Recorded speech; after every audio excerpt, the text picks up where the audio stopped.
And so I decided to make this video because I've seen a few videos about retirement plans and things like that. So what I wanted to mention was specifically for vets, so those who are active duty actually, or those who are still in the federal government somewhere, they can get access to the TSP, Thrift Savings Plan.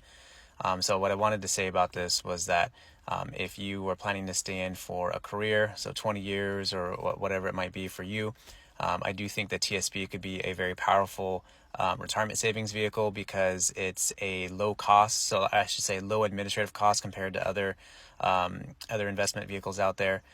They have different funds you can choose from that'll best fit your trajectory, like your risk tolerance, and also depending on when you're getting in, how long you want to hold them, things like that.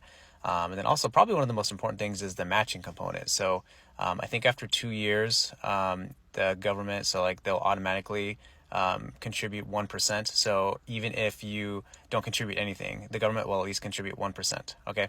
Now let's say you are contributing 2%. They'll contribute that 1% and then another percent on top of that to match your 2. And so this can go all the way up to 5%. So they'll always have that 1% automatic, but if you're contributing 5% of your own paycheck every month, they'll contribute that other 4%, making it a total of 5. So at the end of the day, as in terms of worth, 10% of your paycheck is going to be contributed to a TSP every month, and only 5% is coming from you. So I'm just saying, if you're going to be saving for retirement anyway, in that sense, I would say it makes perfect sense to do it that way.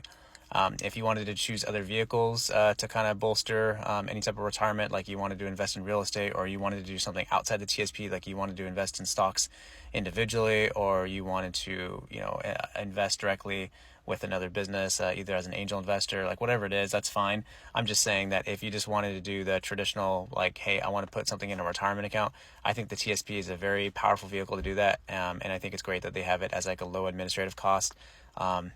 That you can have like some index funds that are in there, and pretty diversified in terms of what they're choosing. And like I said, you can go in there and choose the different, I think there's like a G, L, and they all have different types of funds that are geared towards certain sectors, and then with your risk tolerance. So anyway, it could be something to look into if you're active duty right now, or if you're in the federal government.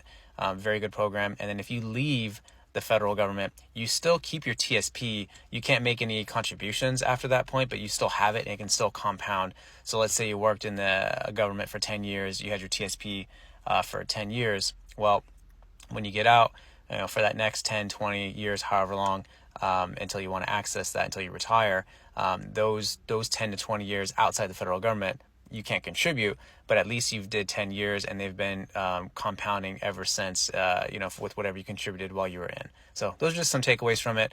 Let me know in the comments if you're taking advantage of TSP, or if you know somebody that has, or if you think there's any other investment vehicles out there that you think are well worth mentioning. Comment below, and hopefully we can just spread the word, spread the knowledge.